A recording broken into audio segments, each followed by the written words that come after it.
Sir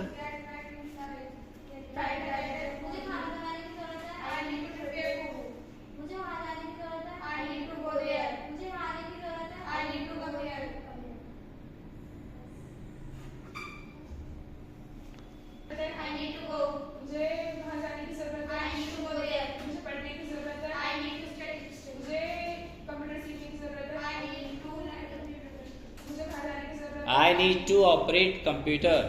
अगर learn की बात हो रही है, सीखने की बात हो रही है, तो आप बोलोगे आई नीड टू लर्न। सीखने के लिए बोला था। अच्छा, सीखने के सेंस में तो आप बोलोगे I need to learn computer. ठीक है, लर्न बोल सकते हैं हम। मुझे एक लेटर लिखने की जरूरत है। I need to write a letter. मुझे उसके लिए एक लेटर लिखने की जरूरत है। I need to write a letter for you. हमें वहां जाने की जरूरत है। I need to go there. हमें we need to go there. हमें उसके लिए एक लेटर लिखने की जरूरत है। We need to write a letter for you.